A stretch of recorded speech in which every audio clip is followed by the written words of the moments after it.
messing around. Woohoo! Look at this. On this episode of The Mess Around, we have a very special guest. Fergie Ferg. Team Bishop. Come on now. Let's go. Let's go. You know, Lamorne and I talked a lot about it. Valentine's, we were like, what can we give that's a love letter to the fans? And from a Winston point of view and a Hannah point of view, there's nothing better than Ferguson.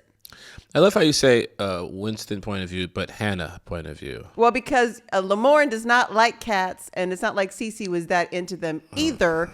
But if we sit there and do a little meta-universe situation, we both somehow are into this cat. So I'm leaning in. Sometimes you got to lean in. Sometimes you got to lean in. This is a special drop we're doing. We did a little cool vintage style athletic tee for Team Bishop. Go Fergs. And you can find it at themessaroundpod.com and get your own. Okay. Yeah. Did the shirt make you stronger? Yeah, that's what I was gonna say. Why take creatine? Why do steroids? Why do any of those things when you can get this shirt? This make you look jacked, bro. This make you look like Terry Crews. Ooh. I feel like if Terry Crews tried to put on even like our large, he would just like bust out. There's Possibly. Also, I can't show you because it would cause a whole thing. But you know our label says babe. You know that little detail? I didn't even know that. It's so cute. And here's the other little detail of our label. If you get a large, it's a big babe. And if you get a small, it's a little babe. Ooh. We got all these cute. You know what I like eggs. to do? I like to lay down with a babe and then a little babe and a big babe. You know what I'm saying? Just surrounded me.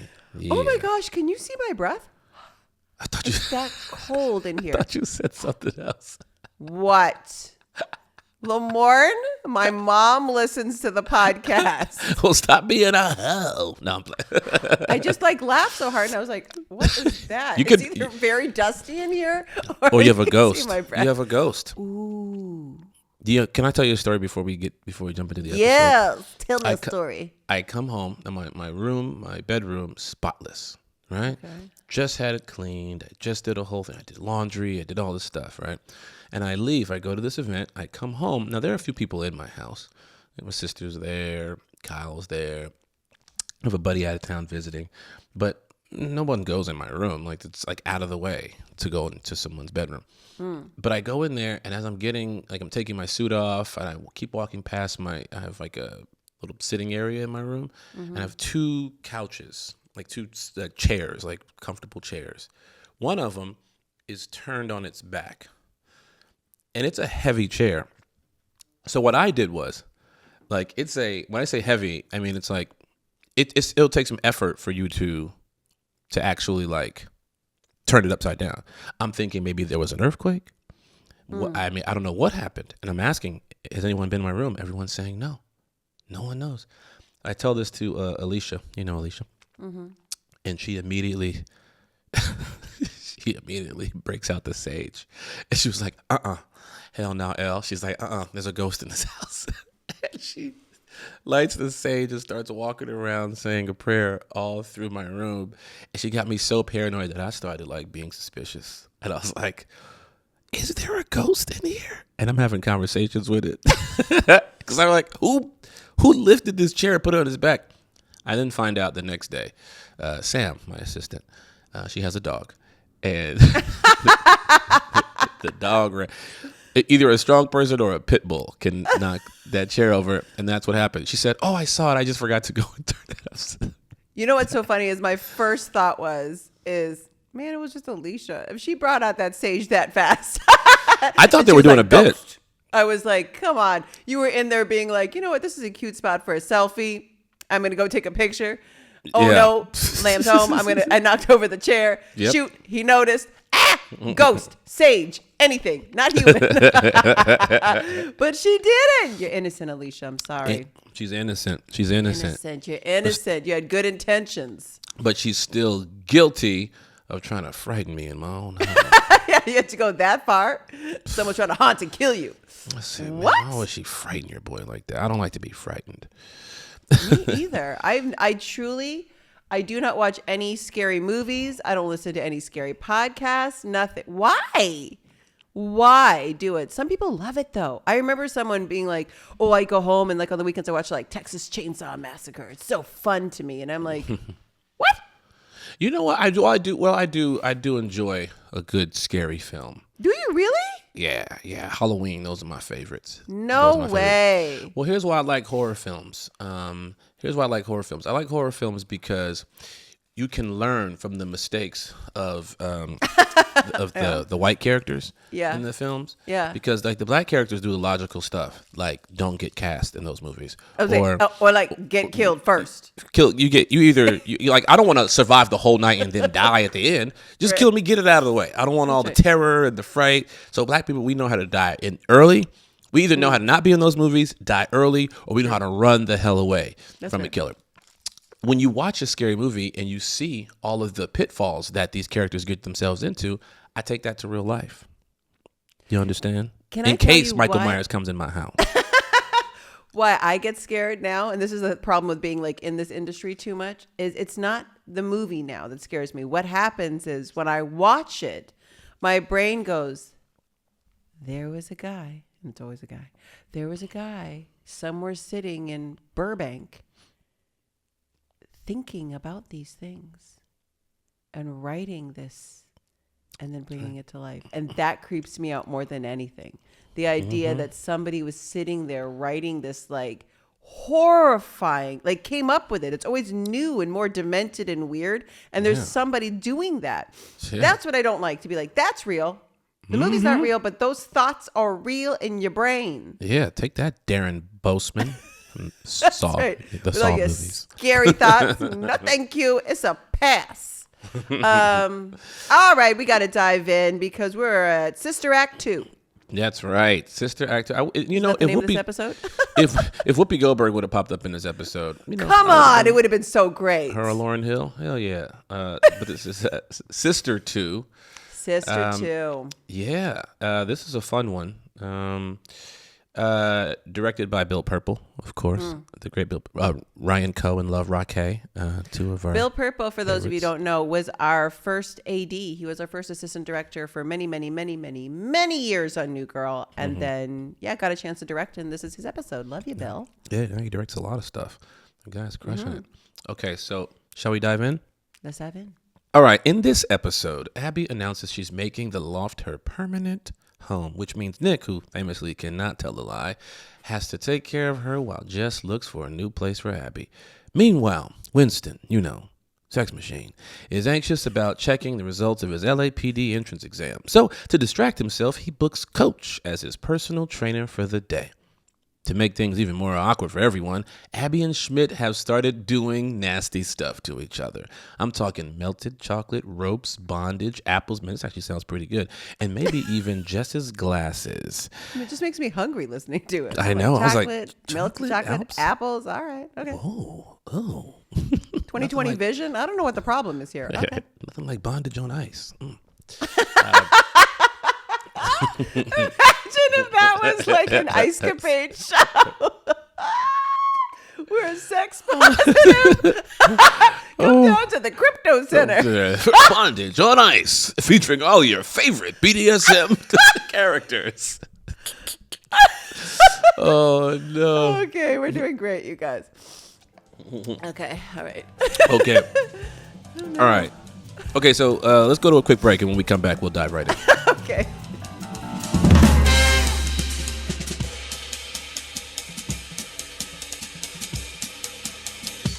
And bondage. Bondage on ice. I'm gonna start laughing today for no reason, because you know what it is. You run out of things. Yes. And at some point, it's possible. Oh yeah. That someone's gonna be like, "Oh, I think I got a money making idea." That gimp just did a triple sour cow. Just like the coldest environment where everybody's gonna be. I guess they'll be dressed in leather. Maybe they won't be freezing. I don't know. That's true. I don't know what it looks like. Yeah. Okay. All right. Oh gosh. Okay, let's get into the episode. Don't get distracted. Okay, so we start the episode off with Skyknife. You ever play Skyknife? It did. You know what it looked like? It looked like, the water bottle thing that everybody was doing to toss it to see if it can land upright. Mm-hmm. It's just that with knives. Like Yeah, the flip. You got to get the flip right. It's a bit more dangerous. A little more dangerous, for sure. But if you have a designated area and you're throwing it far enough, you just can't be, as they then discover in this moment, in the scene, in the drop zone. The drop zone needs to be clear. Yeah. Yeah. And that's how we start this episode. A knife is falling from the ceiling as Jess comes in, and she's about to bite the big one until Nick, like a hero that he is, dives and he tackles her, saving her life. Now the boys, Jess tells the boys that Abby, she's just causing chaos. And it's only been 1 week. Yeah. I think that's true to, not everyone, but you've ever had a visitor that just, you can see it. You can see it before it happens. And then when they get there, you're like, I told you. And then it's happening in real time.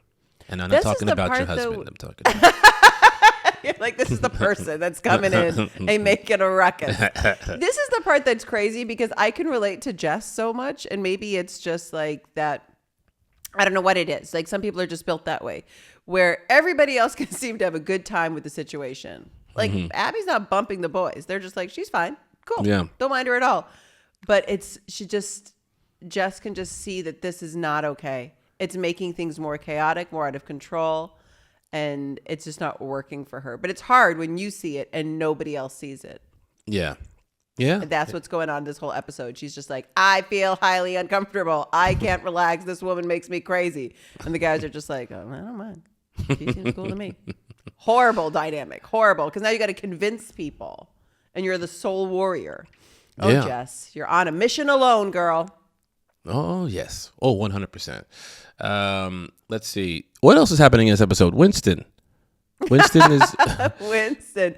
Here's the thing. When she walks up, Linda Cardellini, and she was just like, what are you doing? Looking up how to eat a bagel? Here's what I noticed. At the end of that little interaction between Abby and Winston, when he starts to panic, because she does that failure talk, right? And then you walk out, she eats your bagel. Yeah. And I was like, oh, is that just her doing one of her little mindfuck things? You know what I mean? Like, ooh, that looks like a delicious bagel. I'm going to just hit him where it hurts, make him all get tied up and leave, and I'm going to eat his bagel. She wasn't actually giving him insight to what's going on. She was just playing him to get a bagel. Yeah, she was scheming the whole time. That's right, just because she wanted his snack. Yeah, which is great. That's fair. It's kind of fair. That's all right. Pretty good. He fell for it. It was so easy. Yeah. He could have walked away with his bagel. Yeah, but to be fair, he had to go to a sandwich meeting. So according to him, he had bread in other places. Yeah, that's right. Getting his carbs somewhere else. I don't know. I'm still trying to figure out what was happening in this moment while Nick had pantyhose over his head, practicing robbing a bank. What's that movie? It's from a famous Pacino movie. I feel like that moment. I felt like he was doing a reenactment. Yeah, I don't know. I haven't. Just misconception about somebody, a fan, show me, cut a side by side of that moment. And isn't it like an old Pacino movie where he's got the pantyhose over his head, or De Niro movie? And it's exactly that. And Hannah, he gets all turned around. You're falling victim to what the rest of the world is falling victim to, Hannah. Everyone, they ask me this question often because everyone thinks I am a Pacino specialist. I am not. I don't know. Point Break? Is it in Point Break when they just shove the pantyhose over their heads? It could be Point Break because Pacino's not in Point Break though. I know. I'm just trying to go through all the bank robber movies now. Iconic bank robber movies. Is it John Q? Is it Pepe Le Pew? What's happening? All right. Anyway, it's very funny, but I feel like he's doing an homage to someone, he's living out a little moment from a favorite movie, but and while he gets caught. Yeah, but while he's dirty doing pantyhose. Why they gotta be dirty? That was the thing, right? When she's like, I hope those are clean. And he's like, enough. And I'm like, okay, what's really happening? Moving along. Yeah, but while this is happening, Jess comes in and needs his help. She's like, hey, I need you to help me figure out what to do with Abby. He doesn't want to get in the middle of it.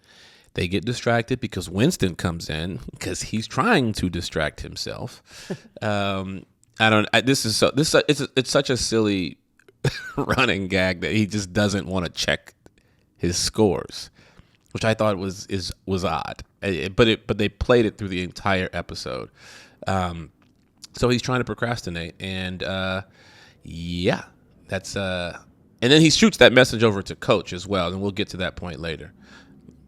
I feel like, are you like that at all? Like, because I'm like that. If I know, like, I'm waiting on news, and then it's like the text comes through, the email comes through with the results of it or the answer to it, I like all of a sudden will stall. If it's something I'm really hopeful for, I'll stall. I'll do everything I can to not look at it. I'll like put my phone away for the day and then go finally at the end of the night, go to check it.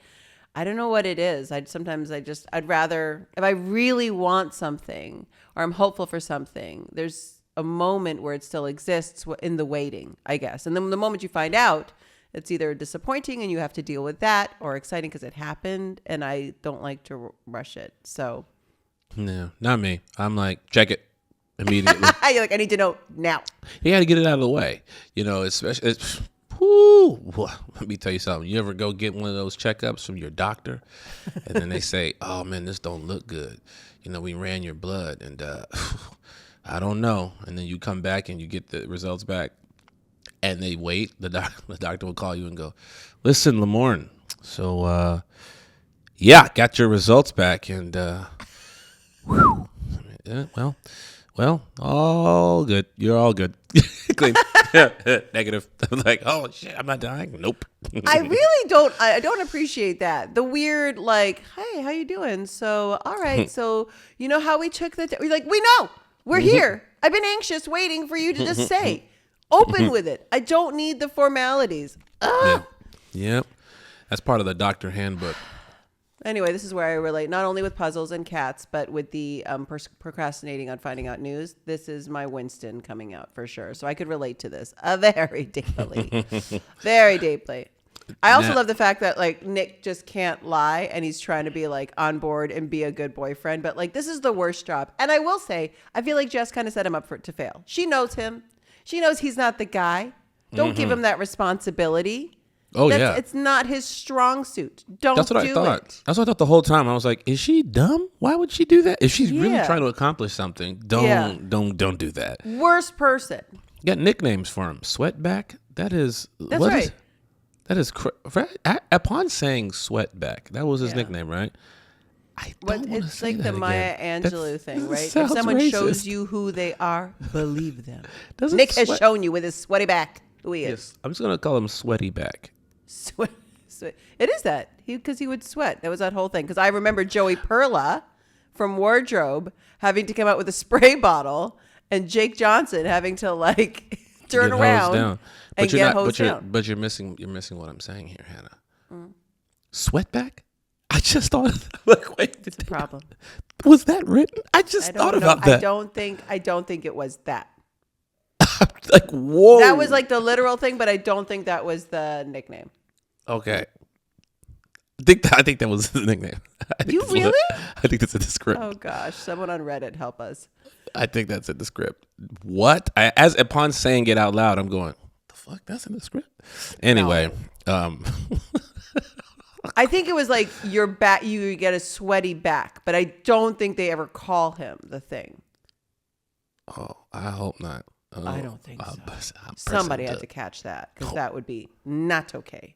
Yeah. Well, no one said anything over the years, like fans or anything. Yeah, so that's why I think it was like a description, but not like a name calling. Anyway, back to Winston's pizza body. What are you talking about? That's what he says. I know. I'm here with his pizza body. It made me laugh. He's like, I know exactly what caused the situation. Also, wow. Like, wow, Winston. Yeah. Wow. You couldn't read the room. Coach is like figuring it out. Having a great time. Well, here's what Coach is doing. No, because he's not getting the pass because that's not what you do. I know she was into it, but that's not what you do. You don't abuse that job, that title as personal trainer. If your job is to stretch people out, you don't take advantage and then just, go and stretch them out. I don't think he was taking advantage. She seemed to be like, this seemed to be a very consensual flirt in the job. What was weird at the end, though, when she's just like, fine, I'm going to go get, like, Jimmy the trainer to take me for a juice. And I'm like, you just have a trainer thing? Like, is this, what's going on with you, girl? Are you okay? Like that power. What's happening? That control. Something. I don't know. Honestly, I did laugh out loud. And it was so great when I don't know how they did it. I don't know if they sped it up or if you really are that quick, but when your feet just popped into frame. Oh, yeah. It was so fast. I'm like, that's not humanly possible Fun to fact. like throw your feet up that fast. Fun fact, not my feet. No way. Yeah, not my feet. I think we shot that on separate sides. Got it. That kind of makes sense. Yeah. I'm not. It was so fast. But you see how wide the legs got? My legs don't stretch. My legs don't stretch like that. You're like, I need stunts. Yeah. Like, I'm not. My flexibility is not at this level. Oh no! Especially back then, I was all muscle. No look, pliability. Here it says, wait a second. Here it says in our notes, Winston says that he's there to train to get rid of his pizza baby. Yeah. I heard it as pizza body. Yeah, I don't know why. I corrected you just now, but you didn't listen. You wanted to hear what you wanted to hear. It's pizza baby. Huh. It's pizza baby. Now I got to rewatch on the rewatch? Yeah, because a pizza body is literally just his belly. So he's rocking it like a baby. All right. You know what I'm saying? I guess I can hear it. Yeah, because he had these. There's nothing pizza about that. That's different. That's different muscles on top of muscles. Shout out to Eddie. Eddie! We love you, Eddie. As we see, Coach is, he's pretty much trying to, Winston's trying to be distracted by being trained by Coach, doing a tandem train, but Winston's kind of hogging all the attention, and she gets upset, like you say, and she goes away. Coach then decides, you know what, this is getting ridiculous, this is out of hand, you're going to check the score. You're going to check the score. Yeah, because he knows from a mile away what Winston's trying to do, which is also kind of refreshing, that he's like, I wonder why. He's just like, stop it. I know you well enough. You're dodging. You're ducking. You're diving. 100%. And but let's go over to Nick for a second. Abby Nick obviously agrees to take on this task of babysitting Abby, and they go to the car museum, which it's the Peterson Car Museum where we had our Prince rap party. Prince rap party. That's right. Yes, I know. I was thinking about that because I was like, that we did that rap party. At I'm trying to think now. After that episode? No, wouldn't it be at the end of our season? Mm-hmm. So I was like, we obviously used it as a location in this episode, right? And then we're like, guess what? Great place for a party. Great place for a party. I will say I probably go to the Peterson once a month. I love the Peterson Car Museum. Really? I love it. So are there new old cars there that you haven't seen? Yeah. Yeah, they have a whole Waymo exhibit there right now where you can like simulate being in one of those driverless cars. It's really interesting. They have a whole vault downstairs that changes with people's personal private collections of cars. Really? It's interesting. Yeah, it's super interesting. Also like prototypes of like really cool like invented cars with like, I don't know, all sorts of different things on it that like never actually went into production. There's only one-offs of them. It's fun. That's wild. Interesting. I never knew that. They have a whole lowrider exhibit right now with the coolest lowriders from like all over. It's phenomenal. Ooh. Have you ever been in a lowrider? It's a really fun day. When you first moved to California and you dated a Crip, No. did you ever have a lowrider? No, I have never. But I feel like this exhibit is one of the best that's probably ever been put on in the world. It's been there for about 8 months because it's done so well, maybe even longer. So at some point they're probably going to yank it. So the Peterson, man, you get a tiny glimpse of it in this episode of this museum. It's right across from the LACMA. So it's kind of fun to go to the LACMA, see some art, and then hop over and see all the cars and stuff. Oh, very, very nice. Culture. Art and cars, two things I do not care about. That's also not true. It's so not true. You've always had the nicest cars of anyone on this cast. You always had the best cars. I do like cars. You do. What am I talking about? All right, so here she is. By the way, because I've gone to this museum many times, just as like a person going to the museum, watching Linda Cardellini jump up on a car. I don't have a car right now. When the actress goes like, we should have tasers. I was like, yeah, you should. That's not okay. She can't jump up on the car and scratch it. Ooh, what's that? I have cars everywhere. I'm just saying. This is what I'm saying. You should go to the Peterson today. I don't trust people named Peterson. Go ahead. Mr. Peterson. Oh, so interesting about the woman who works there. at the Car Museum. The Car Museum. Her name is Gwen Van Dam. She's so funny, and she passed away December 19th of last year. This past December 19th. So, God bless you, Gwen Van Dam. You were so funny in this episode. I will say I didn't know where that was going. I was hoping it wasn't going the direction it did. I thought you were going to say that is Jean's mom. No, not Jean's mom. Not Jean's it was Jean's mom. I thought, oh, that's cool. She got her moment. That's cool. No, not Jean's mom. Yeah, she was great. She was great. She was great in that episode. Also, what a funny moment for Schmidt to be like, I love crazy. Crazy women are my hurt locker. Yeah. One of my favorite lines. I was like, that's so smart. And he's like, I got it. And then the confidence with which he thinks he got it. And then she can see, oh, great. Perfect. You're going to be the way I'm going to screw Jess over. Because you're that dumb that you think I'm going to just like go for a taco. I love that little like outfoxing. That was like another theme in this episode when, Nick is like, I got outfoxed. Yeah. Right? With the reverse psychology moment. And then this happens again with the sister, which I kind of love too. Oh, yeah. Did you, this is a question, I guess, for the fans. When Schmidt showed up, did you see it going in this direction? Did you see, because we all know how the episode ends, they are doing nasty stuff to each other. She has a Fawn Moscato vibe. Like he does like very strong alpha women that are crazy. So as you get to know Abby and then that happens, you kind of go like, that's definitely Schmidt's wheelhouse for a woman. That makes sense. I believe that's genuine on his part. Just going for an insane woman with a tendency for violence. Yes. And control. 100%. Remember the boss? Like that he was with too? Like that just seems to be his type. So it's perfectly on brand for Schmidt. Oh, yeah. Absolutely. Good pairing. And then also Cece's pretty bossy. Cece's pretty bossy. Yeah, she doesn't take shit. He likes all of that. He likes being put in his place. Speaking of Cece, she is with Jess looking at an apartment on the sly. And man, it was so like looking at the apartment they were looking at. I was like, that just looks like my first apartment when I moved to LA. Ah, where was your first place? Classic apartment. I lived for many, many years, you know this, on Sweetser. I lived on Sweetser. Well, the first place I ever moved in, I lived on the first floor of a woman's house. A strange woman's house. A strange woman's house. I lived on the first floor of her house. Did she have an iguana? I don't know. I do remember it being very strange. I never felt quite comfortable. And then I got my first apartment after a year. And it was, and it was down on Sweetser and Sweetser and 3rd. And I loved that apartment. I was there forever. But it was a really tiny little apartment that had it's a fun little story. It had a giant billboard, like digital billboard, right outside it. Ooh.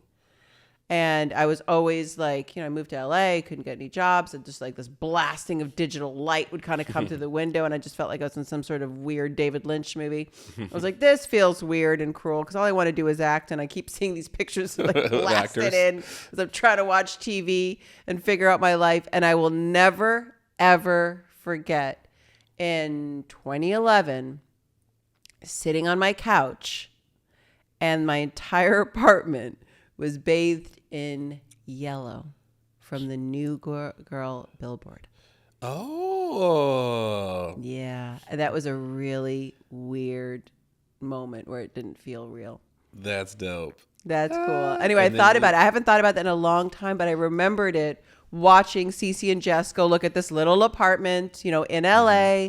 And you ask all the questions you do if you're going to have a girl live there by herself. Like, who else lives in this building? And what's around here? And how safe is it? Any murderers going lately? Murderers and creeps. Yeah. Murderers and creeps. Can we just, got a little checklist here? And he's like, gay veterans. And she was like, yes, sold. The other line that cracked me up so much is like the only red flag she saw, right, was, hold on, I wrote it down because it made me laugh, was like, there's a Russian grocer. And Abby's got a bit of a thing for ethnic white people. I don't know why that made me laugh. Just thought of them in the writer's room being like this. Ethnic whites. That's the genius of New Girl sometimes, saying things that I've never heard before. Oh my Catching God. you off guard and making I've never you laugh. heard ethnic white people before. Never. Also, just like as a thing that would enrage a white woman. Yes. Is the funniest part of it. Like a Russian grocer just pisses her off. Well, nowadays, white women hate white people. It's They all do. turned on its head. I know. Oh my gosh. Okay. All right. So, now Coach and Winston are at the cafe, right? Yeah. Mm-hmm. Because he found out he failed. Yeah. But this is the part that this is so stupid. This is the dumbest.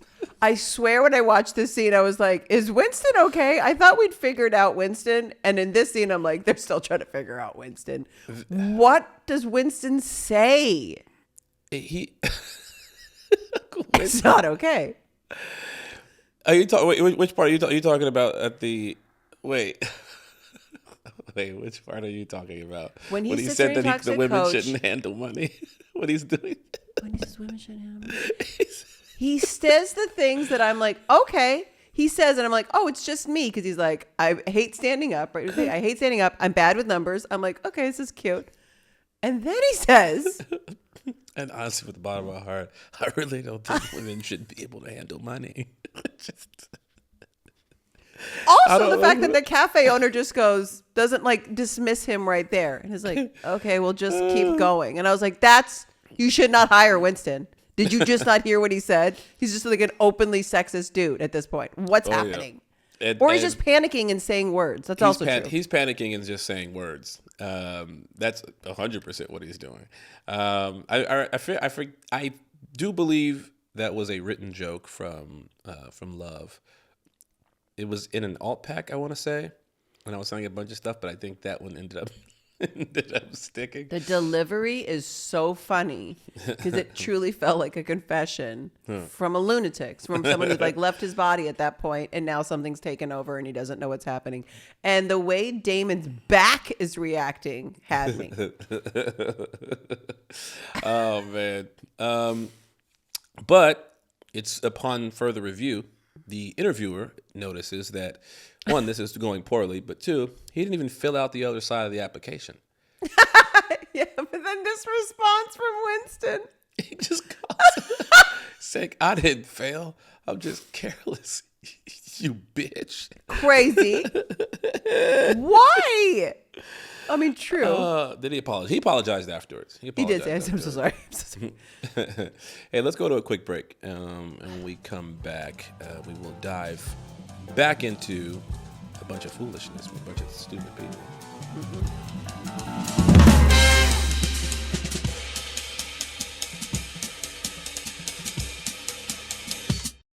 And we are back. We're back. They're at dinner. I think it's already established now at this point that Abby and Schmidt are doing it. They're doing the bondage stuff. Mm-hmm. They're doing the nasty stuff, the chocolate, the apples, all of the things. So now they're at the house. They're at the loft, I should say, across the hall, and they're having a dinner. Jess is thinking, this is about to be the moment where I come out and we propose this idea to her and like get her out of she's thought the plan has gone great. It's just Nick, Abby, and Jess at dinner. She's written him some lines. She's found the apartment. She's going to plant the seed because Nick has not told her all the stuff that has happened that day. So she's like, this is great. Until Schmidt walks in and sits down and starts, what? Abby starts giving him the special? Is that what it's called? The special. The special. The I was special. like, oh, and the way Max just loses vision in the biggest wide-eyed stare and grits his teeth is one of the, it caught me so off guard and I started laughing so hard. I was so uncomfortable. Yeah, it was pretty funny. Perfect acting. I love when he said, I'm probably cutting a little fast forward in the scene, but I love what he says, don't look at me. Don't look at me. Or look directly at me. Or stare at me. And Nick does. He makes a choice to look right at him. And I'm like, this is truly the love affair of this show. My Lord. Oh, my God. My Lord. So Then there's just like a big crack that kind of happens, and Jess cracks wide open and goes into full radical honesty. She just kind of like lays it all out there, kind of tears into her sister, says, I cannot have you living here, right? Mm-hmm. I do want to fix you. That is what I'm trying to do. And she just kind of fully unloads on her sister. And it's actually kind of like quite cathartic and therapeutic to like watch this scene between the sisters, except for Jess doesn't realize she's about to get played hard. Because the sister has been one step ahead the entire time. Mm-hmm. Oh, yeah. And so Abby says, no problem. I'll move out. Totally great. And Jess thinks she's got the win. But she does not. No, she does not. Because Schmidt goes, she says, I'm going to move in with Schmidt. He almost like gets whiplash. What? And then she's like, we'll have sex all the time. And he's like, done. Perfect roommate. Let's go. Oh, gosh. I don't know. Maybe it's because I'm so experienced in life and I've been around the block. You know what I mean? I'm a well-traveled man. Uh-huh. That wouldn't entice me. Sex all the time. I'd be like, yeah, and what else? The funniest thing is the role play, too, to be like, Schmidt's going to be Jess and Abby will be Nick. I can see it. That's the problem. I can see that would like be a thing for him, that he'd be like, this is great.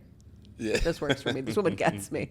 This woman understands me. Oh, God. Yeah, that's gross. Gross. Now we're at the police station. Yeah. Winston and Coach, they're sitting down with the officer there. But this is also the stupidest thing in the world. It's so dumb. It's so dumb. He's like, hey, listen, I forgot to fill out the other half, the backside of the police application. And he informs them that the application is entirely administered on a computer, and there is no backside. Which Winston would know. Because he did it. Did the exam. That boy just done. He just straight up failed. That's all that happened there. That was wild to me. Anyway, Winston's having a moment. He's having a bit of a freak out moment, and then Coach tells Winston, hey, man, listen, you hit rock bottom, bro. But that's the worst it's going to get. And then Winston marches back up to the officer and tells him how it's been his dream to be a police officer, which I don't think is accurate because his dream was to be a basketball player. It might have been a more recent dream. But, and that he says no one's going to get in his way. I want to take this test again. And then he tells him there's another one coming up soon. And then Winston halts immediately. He says, hold on, man, what part of my test score let you know I'll be ready that soon? Well, he's like, there's one tomorrow at 7 a.m. It's like, what part of my test score makes you think I'm ready to take this test in 12 hours? But then he's like, I'll be there. You got to do it. You got to do it. You got to show up. Okay. There's a sweet moment between Jess and Nick, and she's like, finally, they both kind of tell the truth. She says, I'm sorry that my family's totally crazy. And Nick then goes like, well, my family, they're, out of control. I've got an uncle. What is his God-given name is Shifty. Yeah. Then they try to play Sky Knife, and she nearly impales herself and dies. Oh, my God. So dumb. Not for them. And then this amazing moment in the elevator between Abby, who knows cops quite well. Yes. Oh, 100%. And Winston, who discovers that there's male prostitutes. Oh, God. It's the funniest button in the world. Is dude prostitutes? They got two prostitutes. Like, that's his takeaway. I like how sweet he is, too, to be like, well, if I saw something wrong going on, I got paired with a dirty cop, I would tell the cops. And she's like, what? She's like, no. Strip you naked, put you in lingerie, and put you next to a prostitute. Unbelievable. Also so scary. Sometimes the show does like share things like that, or I'm like, maybe I shouldn't screw up. It's truly, I was like, huh? No Who snitching. on our writing staff knew that? Like, what? That's a real thing? I've realized how naive I can be on certain things. Hey, Hannah, let's go to a quick break and we come back. I feel like messing around a little bit. Let's go. It's been a dry month.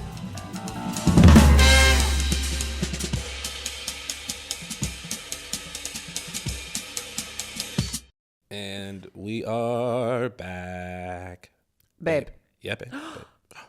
Ooh, Just say it at the same time. We jinxed ourselves with the babes. You owe me a Pepsi. It's so funny watching kids like play Jinx, where they'll just be like, Jinx, Lamorne. Like they say the other person's name immediately. Please don't talk to me. Please keep playing with me. Jinx, Lamorne. Phew, you can talk again. I saved you. Oh my gosh. All right. Games. The mess around. Okay. What's the worst job interview you've ever had? What happened? The worst I've had job. so many. Oh yeah, I've had a ton. I'm gonna keep it in the entertainment space. I had an audition for a show called Mike and Molly, to be a series regular on the first season. Get out. On CBS. That's right. And I remember prepping, and I remember going in for this audition, and I hadn't planned.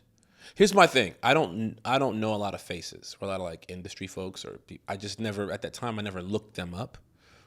And I remember the night before saying, you know what, I'm just going to Google these people, the people that are in the room, right? And what they've done and, you know, what shows they've created. Maybe that'll give me a better insight on style of performance in the audition. And I get there and I look it up. This is something I don't do, and it's my rule. And I go in, and here's the reason why I don't do that. I walk in and I'm ready to go, and then sitting in the room are two people, casting director and Chuck Lorre. And I wish I did not know what Chuck Lorre looked like, because I see I know who Chuck Lorre. I mean, once I looked it up, I was like, oh, 2.5 Men, this show, that show, boom, boom, boom. And I freaked out and got nervous. And when I say I had such a bad audition that by the time I got into my car, an agent had already called and left a voicemail on my phone asking me what happened. They're like, Lamorne came in here, we think he had a stroke. Yeah, there was like, I was repeating the words, I was blanking, I was blacking out. It's weird when you go out of your body and you're watching yourself choke and you're just like, what am I doing? Stop this whole thing. But you can't stop it now because now you're outside of your body. Yeah, now you're in full spin. Ooh, that's brutal. Mm-hmm. I was going to tell you about a bad job interview I had for like working at Starbucks, but I'll tell you. But mine's sad. A little sad. Is that okay? But it's about an audition. Oh, okay. All right. It's got to say, I'm just, people now, trigger warnings. Here you go. It's a sad one. I remember it was for Fast and Furious. Ooh. An audition for Fast and Furious.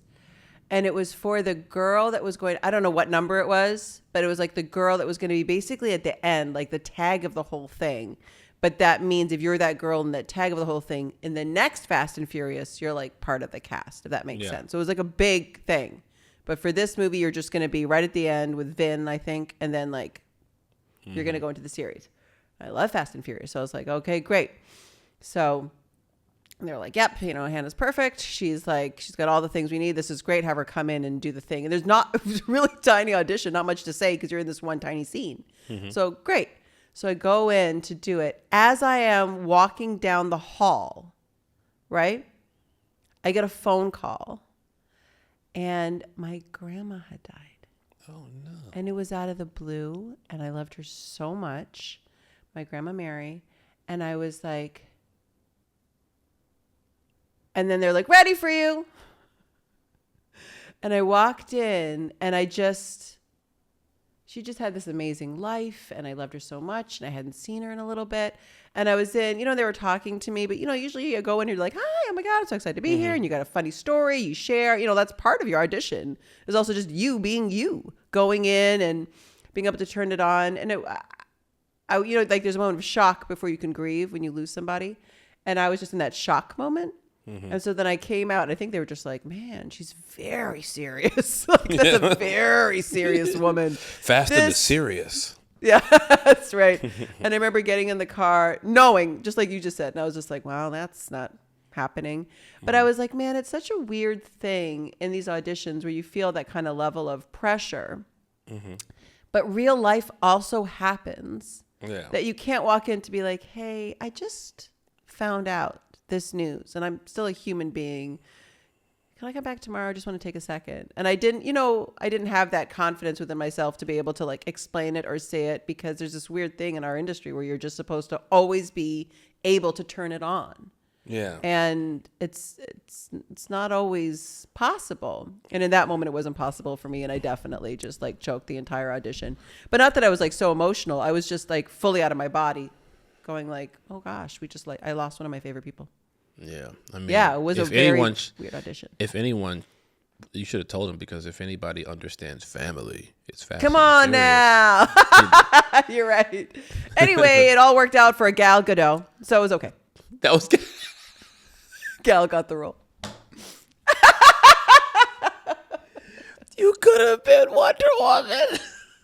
You know what I'm saying? What can I tell you? Grandma Mary had different plans. Gal Gadot got that role in Fast and Furious. You could have been Wonder Woman. Man, Gal, throw me a bone. Put me in something. No idea.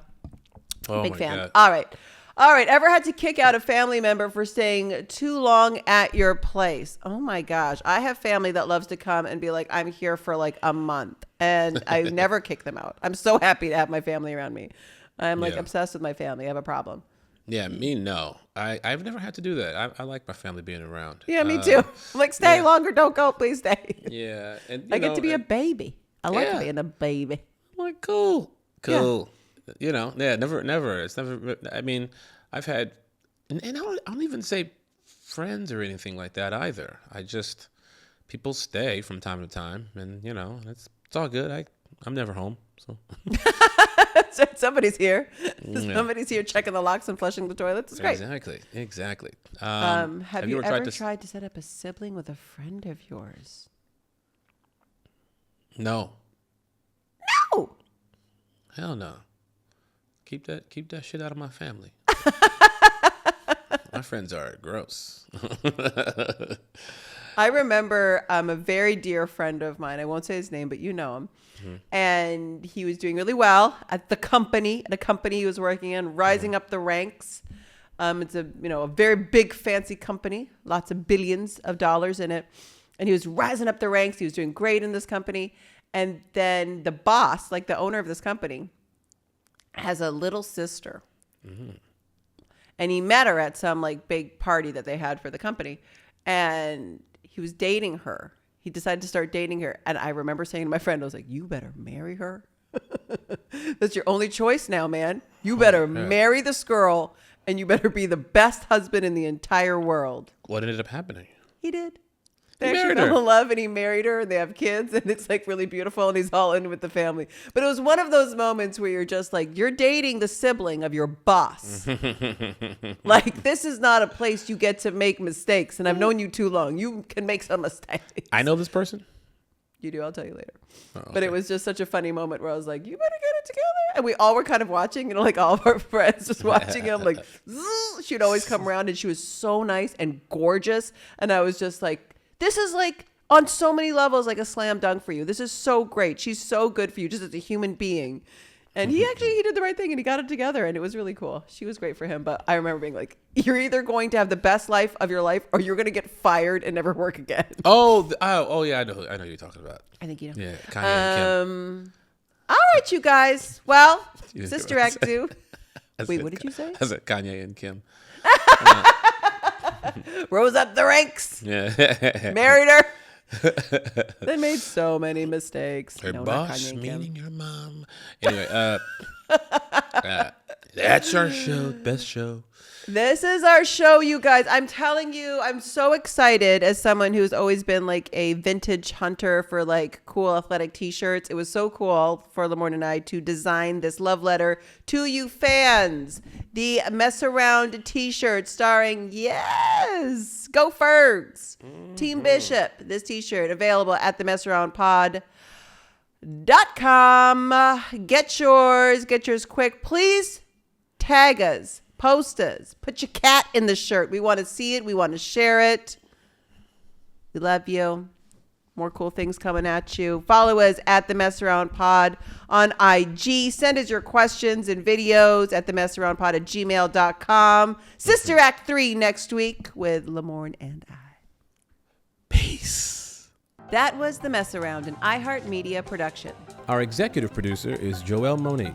Our senior producer is Abu Zafar. Bei Wang provided engineering and editing services. Additional production from Daniel Goodman, Wendy Heisler, and Kyle Chevron.